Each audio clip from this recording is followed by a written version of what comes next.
I'm listening and trying to check in the chat if there's anyone who is sharing in the chat. You can share in the chat what is mental health, because really bipolar, when we are talking bipolar, it's all about our mental health. But of course, since its health is compromised, so just waiting a little bit here to hear from people, the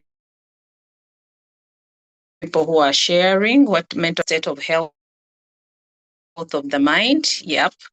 I need a second answer before I give an answer according to World Health Organization, because all that is right. But in the meantime, as you all share your what you understand by mental health, because it's important for us, high emotional, social, and psychological well-being. Yeah, that is right. So we need to first understand what mental health is, because some people think mental health is already a disorder. Having your mental health doesn't mean it is a disorder. You are already mentally well, or it is just about your mental wellness and emotional well-being. So basically, in simple terms, what mental health is, it's a state of well-being. And this is when it helps with how you know what mental health is. The individual is also able to realize their own abilities to work process, because that is all mental health. So yeah, in summary, that's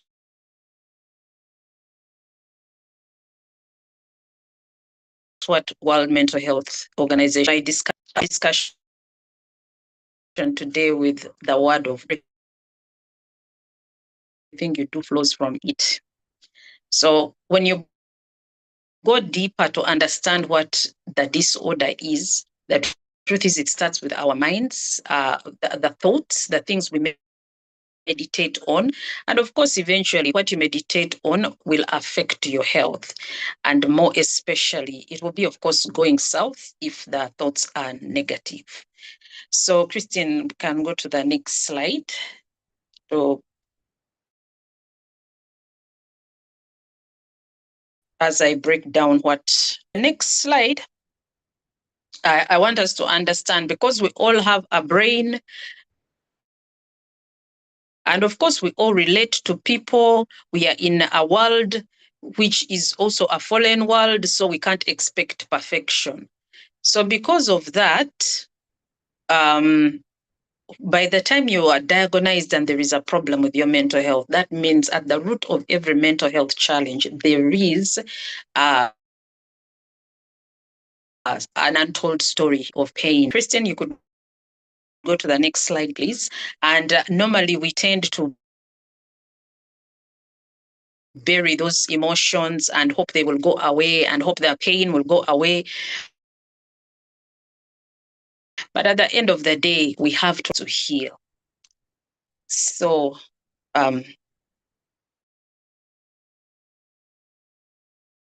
what is bipolar disorder? Normally, when I'm sharing about anything, I normally want to create a picture in your mind in terms of numbers,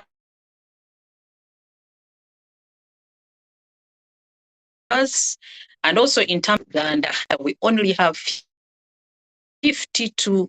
We only have 52 psychiatrists at the moment, and our population is already 45 million. So that shows you the burden in terms of accessing even help, in terms of treatment. And of course, I also quote our recent reports, which are not so recent now. It's just 2 years ago. New Vision said about 14 million, not 15, 14 million people are reported to have mental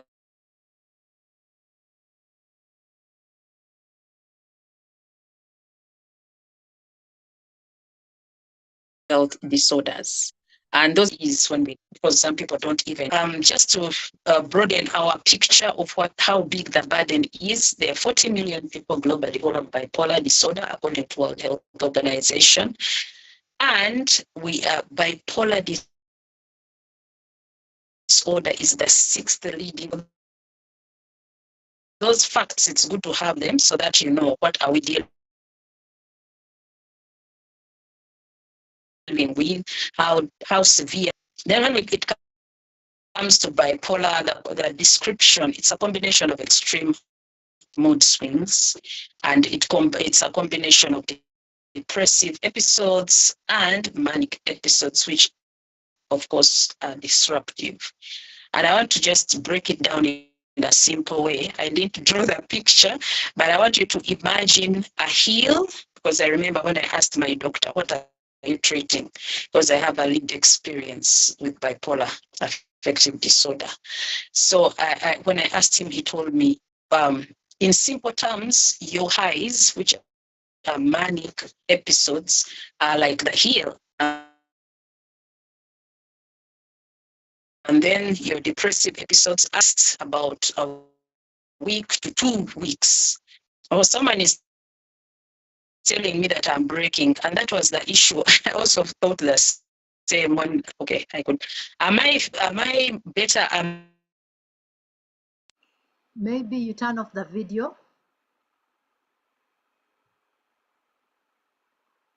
Am I audible now? You just was. Am I still breaking? Hopefully it will help. Okay. It's getting better. Okay. So you let me know if that has helped. It's better, eh? Okay. So, all right, let's continue. So I remember when I asked my doctor about what it was, that's the simple way he described it to me. Thank you. I can see the thumbs up. Thank you. Now at least I'm clearer. So when he told me that, the highs, the lows, and of course when you get an episode, because when you're getting it, many times you're also not first time, because I remember for me personally how it presented with rapid speech. I could talk non-stop. I was restless. I suffered insomnia. Sleeping was hard, although I could eat. And also I lost weight drastically. Those are some of the things that happened to me. Some people, it is so extreme, and some can even strip naked, some get suicidal ideations, but it varies. All of us are different. So it might not present exactly the same. And so also bipolar affects a person's mood, your energy, your activity, and thoughts. That's why some people now become overly active. They become too busy. Actually, it's like they are workaholics. So when you do more research, they say, the next slide, please. When you do more research, they say that causes of bipolar are not very clear, but then there are also some pointers. Some of them are childhood trauma, and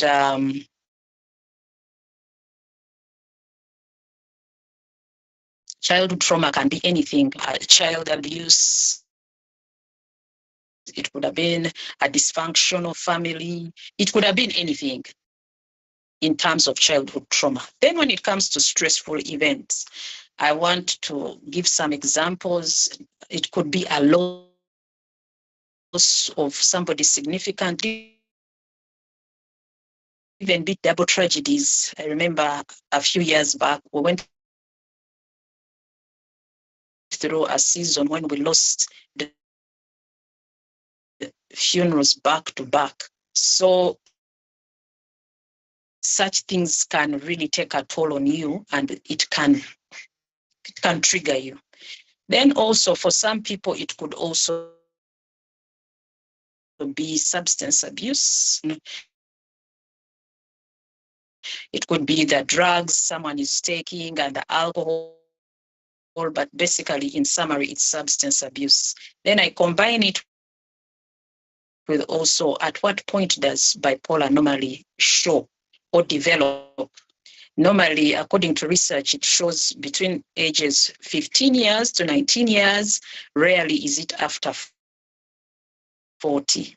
Although these days I have noticed many people are always saying when they are diagnosed, they said it's bipolar. Everybody, it's like bipolar, bipolar. So I don't know. But then this is what research shows. And also studies have found that sometimes I wonder why, but that's what some of the studies show. And then just also don't heal in isolation, but in community, so that we also understand that for us to get these minds healed, for our souls to be restored, the truth is we need community, we need our families, we need people. We cannot heal in isolation. All right, the next slide.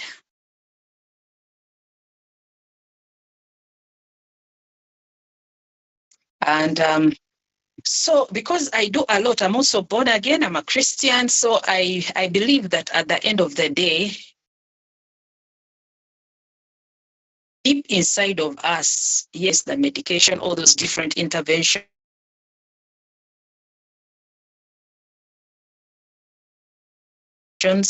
but there's no amount. The word of God also helps us on this process of healing. It says he heals the brokenhearted and binds up their wounds. So I want to emphasize that part again, that trauma, going through the process. Healing is a journey, and that is the truth.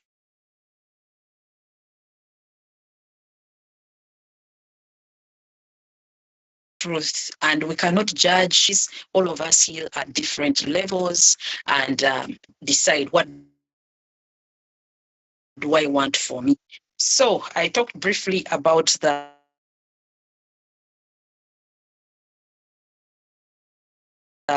symptoms, but the next slide includes more variety for symptoms. You could be one of those people with your 8 to 5 job. One day you wake up and you're used to love going to work. I went through that season. And then also one of the other symptoms of bipolar disorder is isolation. You tend to isolate. And then another one, which is very, very popular, is grandiose ideas. I'll give an example of somebody who said that when they were checked in Bukatabika Hospital, the guy kept saying that he's President Museveni. And then the other guys he found there, the patient said, don't worry, we all thought the same. But when you get here, you realize you're not the president. Okay, so you have grandiose ideas, things that you actually might be very big. Maybe sometimes it's also good to have those ideas. Then increased energy.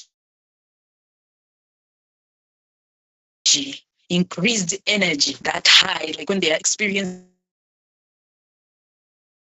their mania, they can work all night, do things back to back. And of course, when the mental health, it will compromise your mental health. Then there's something I want maybe to elaborate about when I say impulsive behavior.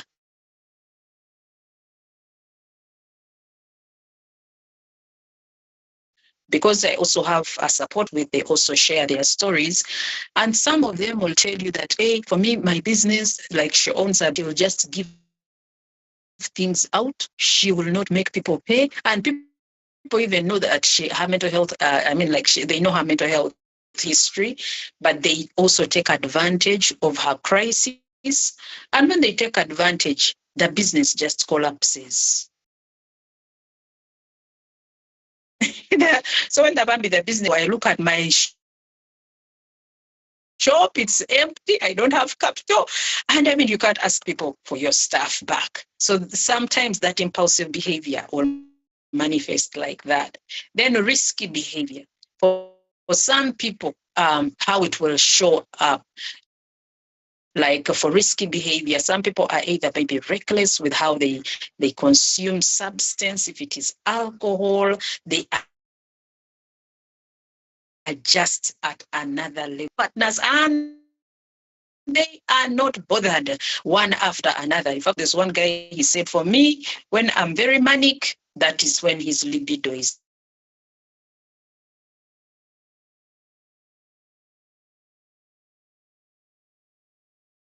at its highest. And yeah, for everybody, it is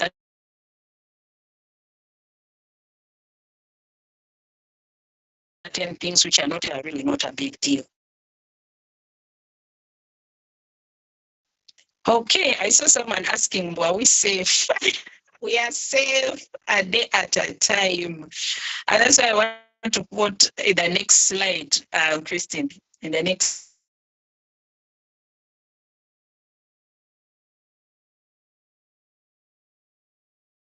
slide.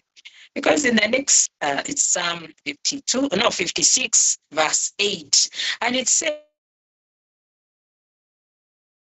you keep track of all my sorrows in your bottle. You have recorded each one in your book. So that is also to show that God is aware that we also have these emotions. Because I know normally when we're in the church setting, it is looked at as a weakness, or you could be also looked at as a weakness, or you don't have faith. Bambi, Jillian, let me try my best, but I also noticed when there was praise and worship, they were breaking. Also, I hope it will be better as we go on. Let me keep trying, because at least I removed the video to improve. Okay, so anyway, let me do this again. So at least you can read the verse for yourself there. But I just want us to know that even in the church space, when somebody is vulnerable or when they have a breakdown, it does not mean they don't have faith. It does not mean that they have lost their faith at all. So what they need support. So when we are dealing with stigma, definitely sometimes why it is challenging for us, why it is challenging for us to deal with our emotions is also because of how we were raised, cultural norms. And I give an example because normally, in Africa, we are trained not to talk about even our pain. And even when you talk about stuff in your own marriage, pain that you're going through, usually you are judged and you will be labeled as a bad girl when you talk about some of these things. Of course, it depends where you talk about them and whom you talk to. You find that people will keep quiet, and by the time people know that they need help, it's actually a big crisis. And hopefully for some, they will be able to recover and get their lives back. But sadly, a number of people get help much later. And when you get help much later, it will affect your rate, the rate at which you recover.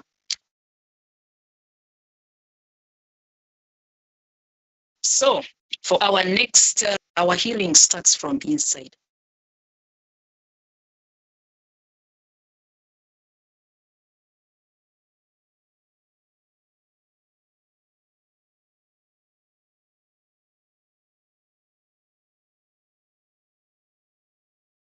I normally like comparing mental health because it's immediately visible. Because as long as people see that, it's very hard for people to understand that you need help. And sadly, it is usually at that point of crisis, that's when they say, oh, things are getting out of hand. And even when they get out of hand, because in my own situation, when everything was topsy-turvy, things are getting out of hand, I didn't know what was happening to me. That is the truth. My husband also didn't know what is happening. We were just confused. And it was in a season where even mental health issues were not talked about. We didn't even have conversations online about mental health challenges.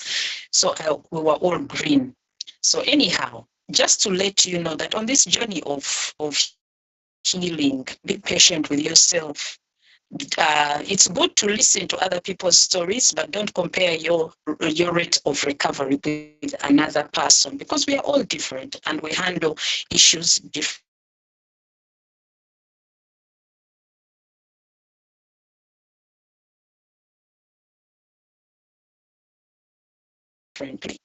Build resilience, because I love it when, again, does not mean you'll never have challenges, because the truth is, even Jesus tells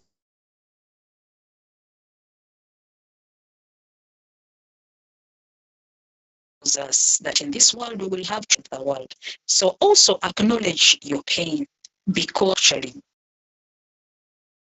go and seek the help, and then give yourself permission to heal, because normally after the diagnosis, the truth is you get a lot of emotions. I remember I was very uncomfortable. I was wondering, what is this? Because it even took 2 years before I was told what they were treating. And then I'm thinking, it seems it's something to do with my brain.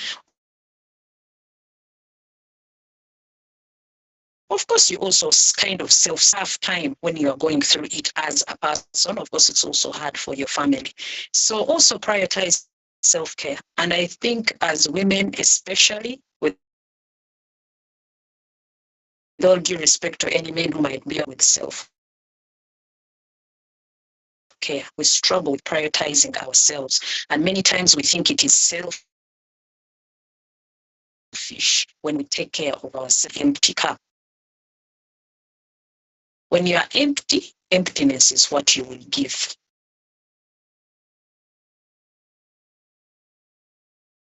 So in the next, I want us to understand more about what bipolar does.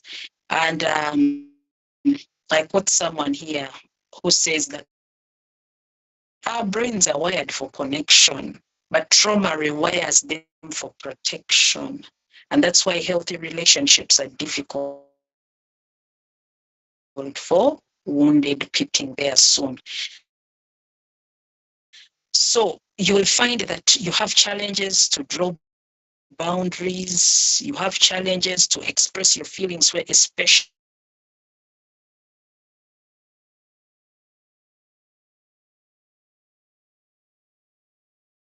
when you are not happy. Other people, even though it's just a friend, checking on somebody and they tell me, to be honest, today I'm not okay. Today I have been very sad and I don't know why, but I'm not happy. So of course, there are some things going on in their lives at that point in time, but it is also good to communicate honestly about how you're feeling at that point in time. But also to learn to take the diagnosis, after you've had the diagnosis, use it as your opportunity to heal and deal with whatever you have to deal with in depth. Because bipolar, actually, I'm sure earlier on you saw the cover of the book I wrote. Bipolar affects your entire life. It affects your finances, it affects your family, it affects significant relationships, of course, your mind. However, at least it's an opportunity which helps you to understand yourself and deal with those feelings you've always been sweeping under the carpet. If you're one of those people who they call strong people, I am also one of those. You tend to be the one people run to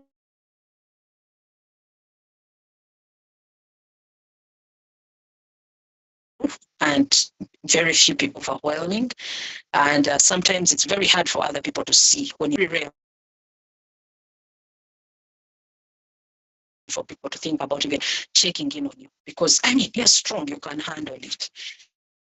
So then it also empowers you to deal with self-stigma.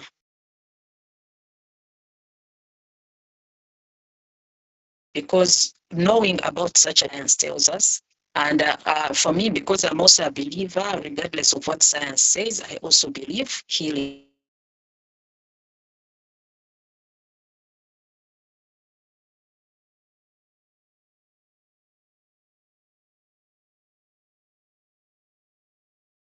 is possible. That this is a chronic condition. It go through the process, and many times of those things. So it's like the grief process.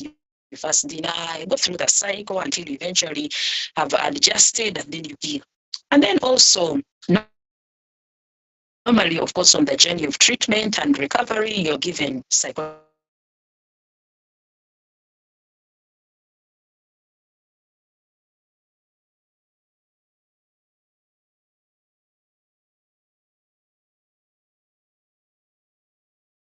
the doctor decides what they give you with your sleep patterns. But however, these meds got out so that we know why we need to deal with that inner pain. And the next slide, because I have talked about medication, for anybody, in case you know someone who has bipolar and is on medication, or it is you who is on medication, normally doctors get you to do what they call a toxicology test. Now, with a little break, but I remember it was actually 5 good years. In between there, I took a bit of a break because I had my last baby after the diagnosis. However, for a while, the doctor recommends you have that test. They test your blood to be sure at the level of toxicity in the bloodstream in terms of that medication. So, of course, the doctor to put you off that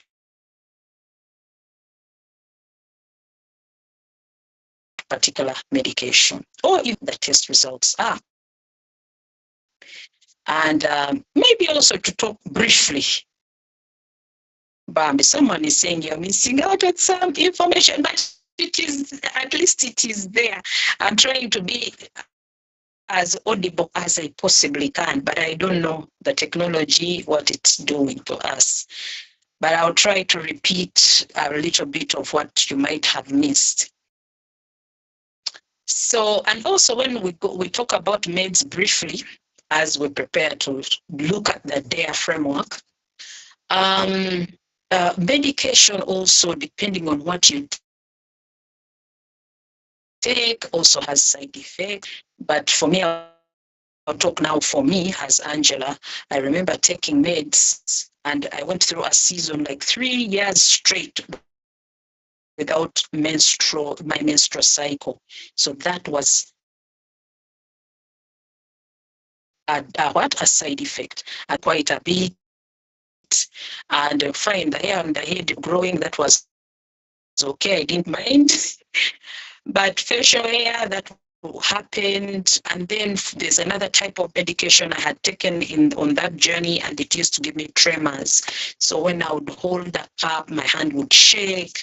That is part of the season of meds. And yeah, I needed to mention that part of the side effects. So anyway, the DARE framework. For the DARE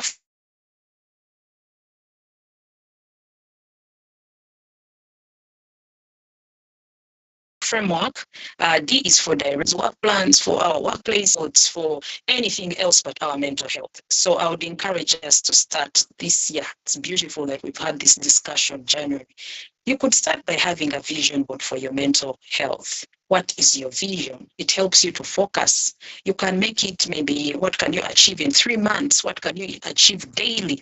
Because if your mental health is compromised, even your day-to-day is a big deal. Even your day-to-day, whatever you achieve, it is a big deal.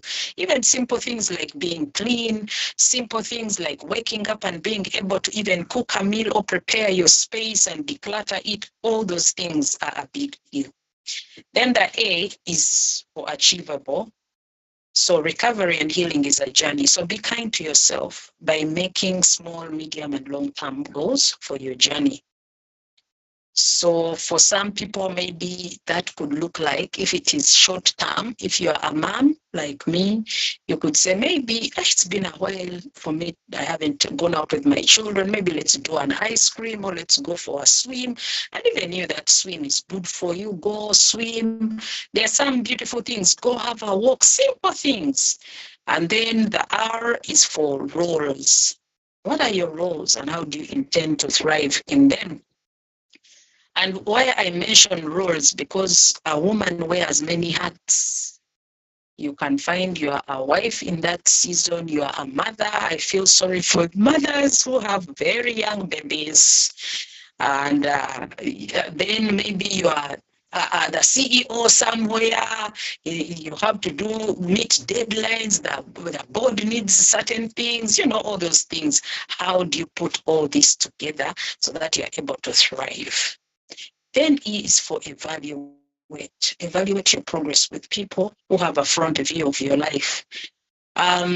What I mean by people who have a front view of your life are people you are vulnerable with, people who know you, who know your weaknesses, your strengths.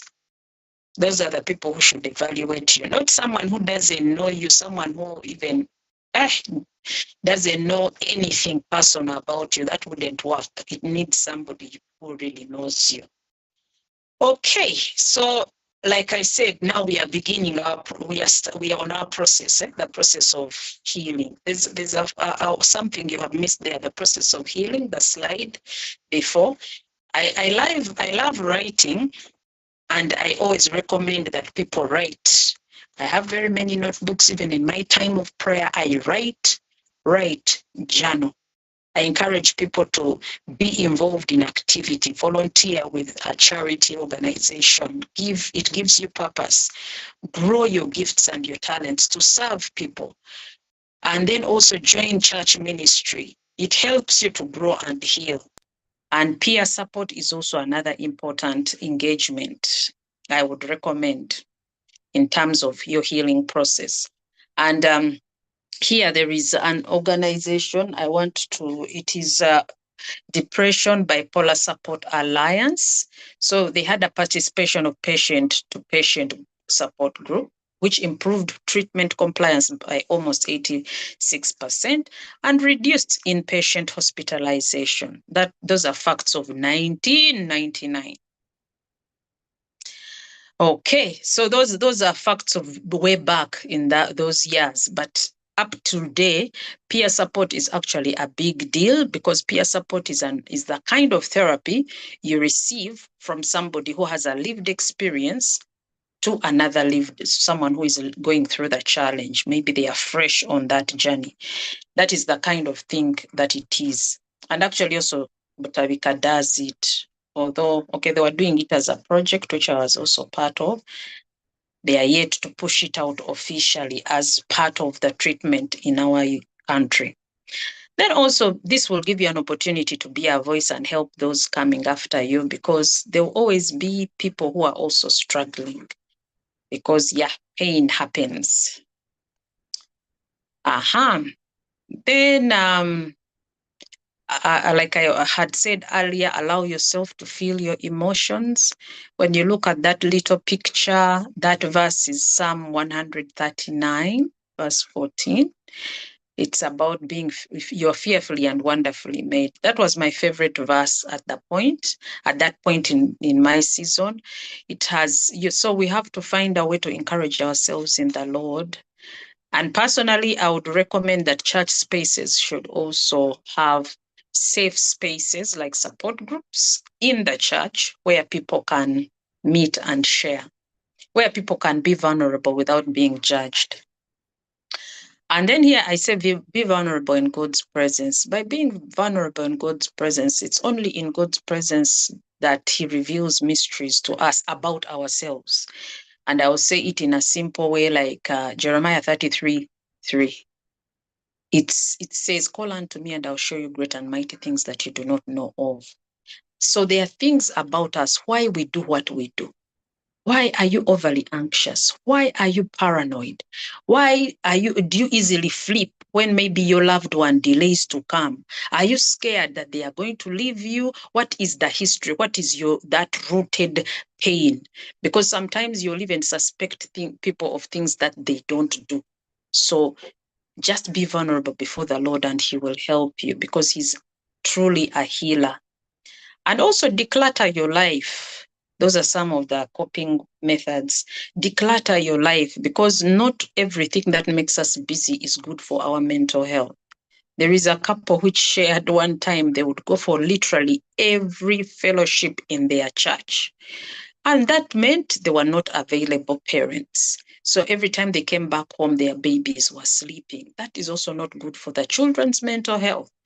So they had to make some adjustments. There are some things, yes, they are good, but you can let them slide for that season and focus on the priorities. And then also, let's learn to listen to our bodies. When you are tired, you are tired. Rest. Then catch up with more work. And then another thing that we need, because I'm still talking about that healing from within, because all these things affect our thought processes. Sometimes you will hear voices. I remember at the intensity of the crisis, I would actually hear voices. And so you hear these voices, they are telling you what to do, what not to do. So other people who are looking at you and they think you are weird, but you're actually hearing voices. And so this part of healing, those are also signs of trauma. But this part of healing is to show you that whatever it is, because when we started earlier, I said, because most mental illnesses are rooted in pain, we have to learn to forgive people. We have to release people. And then we also have to learn to love ourselves, our neighbors, the way we love ourselves. But we should remember it starts with us. We also have to love ourselves first. And then also get a therapist on this journey. God needs to be at the center of it all. I want to emphasize that part because in the healing space, there are many people bringing solutions, but not everybody is bringing a clean solution, which will be good for your mind. Some people are bringing you strategies of new age. Some people are bringing you new strategies of foreign gods. So you have to be careful that you don't get contaminated in the name of being healed.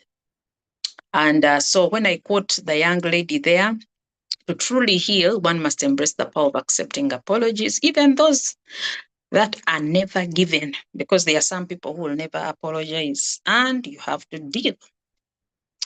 So I say again, with the next slide, let's detox our emotions. What do I mean by that? The truth is sometimes we forget to love ourselves. We forget who we are in the process of the business of life, in the process of doing also our roles in life. We can forget even to have fun or to laugh, to engage in those moments, light moments, because bills have to be paid. But let's learn to fall in love with each other, with ourselves again, to laugh more. I love laughing. I love smiling, to engage in fun moments with the loved ones in safe spaces. And it's also okay to set boundaries. So here I quote, although it's paraphrased, but that is Isaiah 61, verse 3. God cannot give you beauty for ashes if you are still holding on to the ashes. Yeah. Then in the next slide, which is basically the second last one, we are saying help is available. I put that ribbon to show you. This is a ribbon, a bipolar ribbon, because bipolar is really about two poles, extremes, the depression, the mania. So that was just to show you that there's a ribbon for bipolar.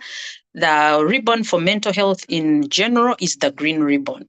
So there are toll-free lines here. Strong Minds has that number. Botanical Hospital has that number. Heart to Heart, I don't have toll-free, but that's the line when people want to reach me. And normally what I cannot deal with, I will always refer.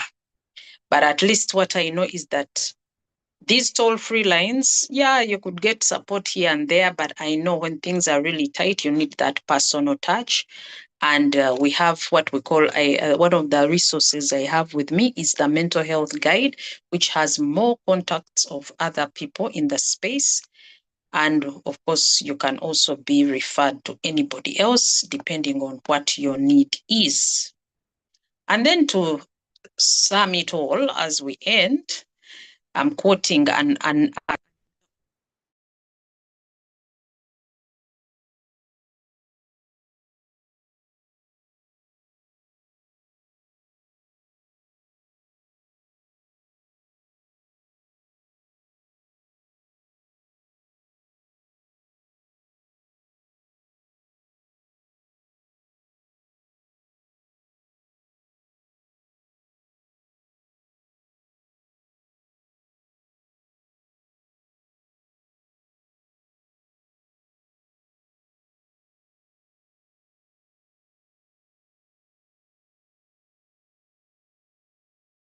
Angela, you'll repeat that. We haven't heard you.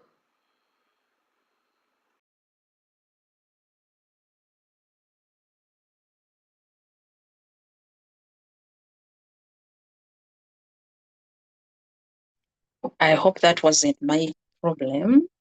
But anyway, we are on the last one. The last slide, I'm quoting an author who I'm online. I hope you can hear me. Okay. So the last slide, I'm quoting an author. She's called Sarah Haggerty. In her book, she says, Unseen, the Gift. So she says, thwarted opportunities are a fresh chance to see God through his word in ways we have not before. Winter is a time when the inspiration. So like, in a way, that's what bipolar is like, because it is your season of being prepared, of being nourished. But the truth is it's a winter season, and eventually God prepares you and propels you to the outside world when he has prepared you well enough to serve the rest of humanity. Thank you for listening. That's it. That's what I had for you. And to be honest, because we went off a bit, I don't see any what do they call it? I don't see any questions in the chat. So it will be Christine or someone else who is a co-host to help me and read so that